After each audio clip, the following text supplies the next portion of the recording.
Hello students, economics Swati इन हिंदी में आप सभी का स्वागत है। आज हम देखेंगे आम बजट 2023-24 की प्रमुख बातें क्या क्या रही। बजट का सार वैसे काफ़ी बड़ा है। 1 घंटे के अंतर्गत ये बजट को प्रस्तुत किया गया है। आप सभी जानते हैं कि अभी आम चुनाव आने वाले हैं आपके, तो इसलिए इस बजट कब तक वैलिड रहेगा? जब तक हमारे आम चुनाव नहीं आ जाते ये बजट तब तक ही वैलिड रहेगा। इसलिए इस बजट के अंतर्गत कोई नई योजनाएं या घोषणाएं घोषित नहीं की गई है। ओके, अंतरिम बजट के बारे में एक वीडियो डाल चुकी हूँ। आप पहले प्लीज़, आपसे रिक्वेस्ट है, आप पहले अंतरिम बजट की वीडियो देखें, देन उसके बाद आप आम बजट को सुनिए। ओके, तो स्टार्ट करते हैं कि आम बजट 2023-24 की प्रमुख बातें क्या क्या थी। ये जानने से पहले हमें पता होना चाहिए कि बजट का क्या है। ठीक है, बजट क्या है? आय और व्यय का विवरण है। ओके, एक साल में सरकार कितनी आय प्राप्त हो रही है और कितना व्यय कर रही है, इन दोनों का सार ही क्या है? बजट कहलाता है। ठीक है, जो क्या है, हमारे क्या ईयर लिया जाता है? फाइनेंशियल ईयर लिया गया है। वो फाइनेंशियल ईयर क्या है? 1 अप्रैल से शुरू होकर 31 मार्च को समाप्त होता है। तो जो हमारा आपका बजट आएगा जब हमारी गवर्नमेंट बन जाएगी उसके बाद, ठीक है, अभी के लिए तो हमारा 2024 के लिए, क्योंकि ये बजट हमारा 2-3 महीने ही चलेगा। जैसी न्यू गवर्नमेंट आएगी तो बजट चेंज हो जाएगा। ओके, तो देखा जाए तो बजट के निम्नलिखित बिंदु क्या क्या रहे हमारे उसमें? पूंजी प्राप्तियों की बात की गई है। ठीक है, राजस्व की बात की है, व्यय के अनुमान के बारे में बताया गया है, वास्तविक प्राप्तियां और व्यय का विवरण के बारे में बात की गई है, आने वाले वर्ष की आर्थिक और वित्तीय नीति क्या क्या रहेगी इस बारे में बताया गया है। प्रमुख बिंदु देखा जाए तो केंद्रीय बजट 2023 का मुख्य विषय समावेशी विकास पर ध्यान केंद्रित करना है। स्टूडेंट्स, ये बहुत इंपॉर्टेंट, आपसे चाहे वो नेट का पेपर हो या कोई भी कॉम्पिटिटिव एग्जाम हो, उसमें बजट का विषय अवश्य पूछा जाता है। तो प्लीज़ आप अच्छे से देखिएगा कि विषय क्या है। समावेशी विकास पर ध्यान केंद्रित करना है, जो विशेष रूप से सबका साथ सबका विकास, ठीक है, सबको एक साथ लेके चलना है और सबका डेवलपमेंट लेके चलना है। ओके, किसान, इसको ही अंतर्गत क्या क्या चीज़ें प्रोत्साहित की गई है देखिए। किसान, महिला, युवा, अनुसूचित जाति, अनुसूचित जनजाति, अन्य पिछड़ा वर्ग, दिव्यांगजन और आर्थिक रूप से कमज़ोर वर्ग, ठीक है, इनको लिया गया है इसके अंदर। साथ ही साथ वंचितों को समग्र प्राथमिकताएं। सेकंड, जम्मू कश्मीर और लद्दाख एवं पूर्वोत्तर क्षेत्र में केंद्र शासित प्रदेश पर नियंत्रित ध्यान केंद्रित किया गया है। यह बजट 2019 में पहली बार अनावरण की गई द्विआयामी विकास रणनीति पर तर्ज है। साथ ही साथ निजी क्षेत्र की प्रोत्साहित देकर रोजगार सृजित करना और विकास को आगे बढ़ाना, न्यूनतम सरकार, अधिकतम शासन, पूंजीगत परिव्यय बढ़ाना और विनिवेश के माध्यम को अधिक राजस्व जुटाना है। अगर देखा जाए तो बजट की क्या क्या मुख्य उपलब्धियां रही गई है, देखते हैं बजट की मुख्य उपलब्धियां क्या क्या है। नई आयकर व्यवस्था में बदलाव, ठीक है, इस बार आयकर व्यवस्था में थोड़ा सा टैक्स स्लैब में हमारा चेंज आया है, वो टैक्स स्लैब मैंने नीचे डाला है, अभी आगे वीडियो में आपको पता चलेगा। पूंजी निवेश परिपक्व में 33% की वृद्धि का प्रस्ताव रखा गया है।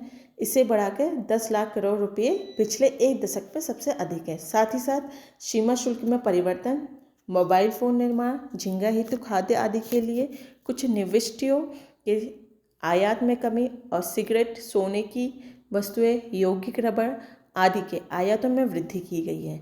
इसके साथ रेलवे के लिए पूंजी परिकर को बढ़ाकर अब तक का सर्वाधिक 2.40 लाख करोड़ रुपए का किया गया है। ओके, जैसा आपको पता है कि अमृतकाल के लिए यह बजट का विजन है। पिछली बार भी आपका अमृतकाल के से लेके था, इस बार भी अमृतकाल के लिए विजन को बता रहा है। क्या क्या है वो अमृतकाल के लिए, देखिए आप।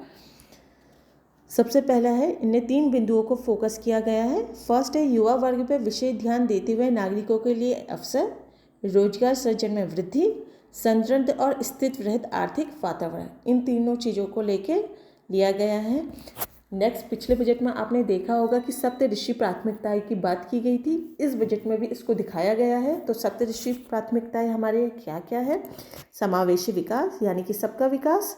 ओके, अंतिम छोर तक पहुंचना, जो गरीब वर्ग है बजट को उसके अंतिम छोर तक पहुंचने की कोशिश की गई है। ठीक है, युवा शक्ति पे ध्यान दिया गया है, क्योंकि आप सब जानते होंगे कि इंडिया पे अभी वर्तमान में सबसे ज़्यादा यूथ पॉपुलेशन है, तो युवा शक्ति पे विशेष ध्यान आकर्षित किया गया है। वित्तीय क्षेत्र, हरित विकास, क्षमता उभारना, अवसंरचना और निवेश, इन सप्त विषयों पे बात की गई है। स्टूडेंट्स, आपके एग्जाम में आपसे पूछा जा सकता है कि बजट का क्या विषय था, अमृतकाल के लिए क्या विजन रखा गया है, सप्तऋषि प्राथमिकताएं क्या है। तो ये इस ओर से इम्पॉर्टेंट जो इम्पॉर्टेंट हाईलाइट है मैंने बजट पे वही चीज़ें ली गई है। अगर आपको पूरा बजट देखना है तो आप गवर्नमेंट और इंडिया की साइट पे जाके, फाइनेंस की साइट पे जाके देख सकते हैं। ओके, अब देखा जाए तो समावेशी विकास के अंतर्गत किस किस चीज़ों को लिया गया है। ग्रामीण घरों में 9 करोड़ पेयजल कनेक्शन की बात की गई है समावेशी विकास के अंतर्गत। किसान के तहत 11.4 करोड़ से अधिक किसानों के लिए 2.2 लाख करोड़ की नकदी अंतरण की बात की गई है। PMSBY और PMJJY के तहत 44.6 करोड़ व्यक्तियों के लिए बीमा कवर की बात की गई है। 47.8 करोड़ PM जन धन बैंक की खाते की बात की गई है। 102 करोड़ व्यक्तियों के लिए 220 करोड़ कोविड के टीके। ओके, उज्ज्वला के तहत 9.6 करोड़ LPG कनेक्शन। AVM के तहत 11.7 करोड़ पारिवारिक शौचालय बनाए गए। ठीक है, ये क्या थी हमारी उपलब्धि और समावेशी विकास के अंतर्गत था, जो इस बार के बजट में था। ओके, अगर वहीं हम वर्तमान में प्रस्तावित दरें आय की बात करें, ठीक है, इससे पहले स्लैब क्या था आपका, थोड़ा सा अलग था, राइट। स्लैब के अंतर्गत क्या था, जो पुराना स्लैब था हमारा, जो 2.5 लाख था, उसमें कोई कर नहीं था। जो 2.5 से 5 लाख था, उसमें 5% था। ठीक है, ये पुरानी कर व्यवस्था थी। लेकिन नई कर व्यवस्था में थोड़ा सा गवर्नमेंट क्या लाई है, इस बार चेंजेस लेके आई है। अगर आपकी इनकम ओके वर्तमान है, अब प्रस्तावित स्लैब की बात की गई है। ओके, कर की दर वर्तमान में पहले कितनी थी, 2.5 लाख करोड़ रुपए थी, लेकिन अब कितनी है, 3 लाख करोड़ रुपए। अगर आपकी इनकम सालाना 3 लाख करोड़ के अंतर्गत आती 3 लाख रुपए के अंतर्गत आती है, तो आपको कोई भी कर नहीं दिया जाएगा। ओके, ये करोड़ नहीं है, ओके, लाख की बात की जा रही है। वैसे ही अगर आपकी 5% है, ठीक है, 5% कर कब लगेगा आपका, अगर आपकी पे 3 लाख से 6 लाख रुपए के सालाना बैठती है। अगर आपकी सालाना इनकम 3 लाख से 6 लाख के बीच में है तो आपको 5% का कर देना पड़ेगा। वहीं अगर आपकी 10%, ठीक है, कब लगेगा आपको 10%, आपकी इनकम 6 लाख से 9 लाख रुपए तक है तो आपको कितना परसेंट देना पड़ेगा, 10% देना पड़ेगा। आपकी सालाना इनकम 9 लाख से 12 लाख के रुपए तक है तो आपको 15% टैक्स देना पड़ेगा। तो इस अकॉर्डिंग इस बार टैक्स के स्लैब में क्या आया है, चेंजेस आया है। मोस्ट इम्पॉर्टेंट पार्ट जो हमारे उसमें देखा जाता है वो है कि सरकार की कमाई कितनी हुई है और खर्च कितना हुआ है। ठीक है, ये मोस्ट इम्पॉर्टेंट है। मैंने बताया था ना आपको कि बजट क्या है, आय और व्यय का ब्यौरा है, कि सरकार को इनकम कहाँ से प्राप्त हुई है, सरकार ने व्यय कहाँ किया गया है।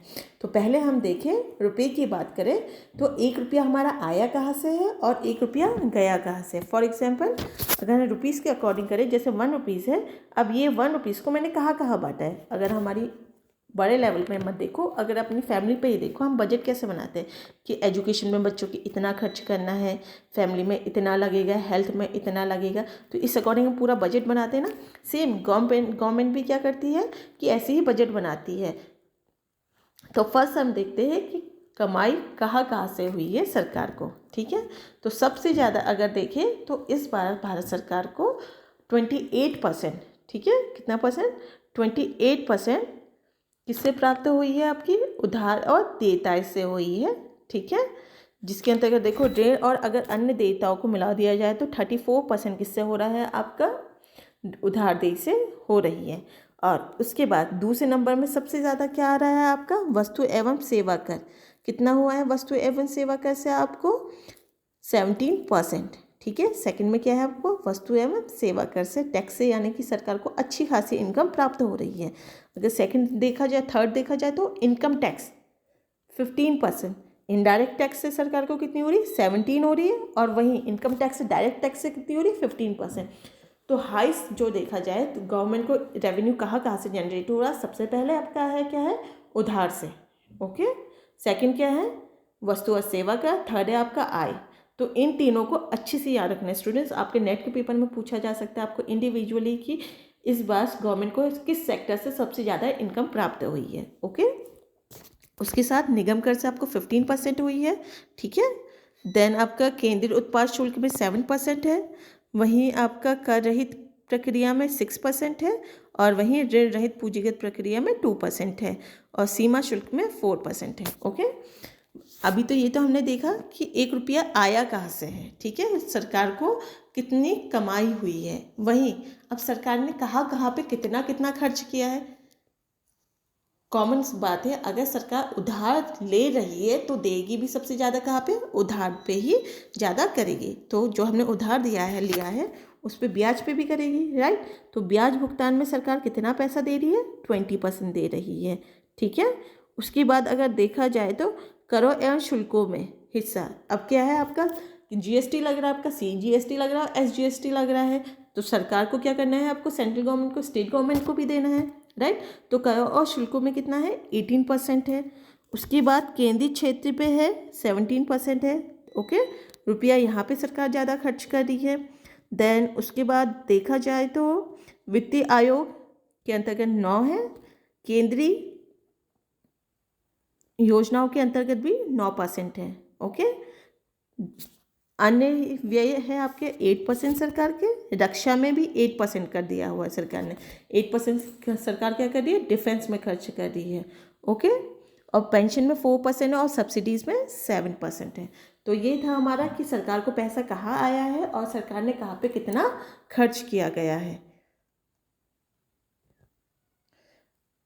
अगर हम टोटल रिसीप्ट की बात करें, कैपिटल की, और एक्सपेंडिचर की बात करें, तो आप ये डेटा देख सकते हैं कि सरकार को किस साल कितना ज़्यादा बजट का अंतर्गत एट क्लास कितना देखा गया है, कि रेवेन्यू कितना हुआ है, कैपिटल कितना हुआ है, ठीक है। अगर हम रिसीप्ट की बात करें, रेवेन्यू रिसीप्ट की बात करें, तो सरकार को इस बार कितनी हुई है, देखिए 26,72,281 का हुआ है। वही कैपिटल रिसीप्ट कितनी हुई है सरकार को, 18,70,816 का हुआ है, राइट। तो रेवेन्यू रिसीप्ट हमारा काफ़ी क्या है, बढ़ रहा है। कैपिटल रिसीप्ट और रेवेन्यू रिसीप्ट अगर पिछले सालों से कंपेयर करो तो क्या हुआ है, बढ़ रहा है। आप देख सकते हो जैसे 2021-22 आपको ऑरेंज से शो किया गया है, 22-23 आपको येलो से शो किया गया है, और 22 और 23 आपको ग्रीन से है, और नेक्स्ट आपका 23 और 24 आपको ब्लू से शो किया गया है, ठीक है। वहीं एक्सपेंडिचर, सरकार ने कितना एक्सपेंडिचर किया है, तो रेवेन्यू एक्सपेंडिचर 2023 और 24 में कितना किया है सरकार ने, 35,02,136 रुपये। वहीं पे कैपिटल एक्सपेंडिचर सरकार ने कितना किया गया है, 10,09,61 रुपये क्या किया गया है, कैपिटल एक्सपेंडिचर किया गया है।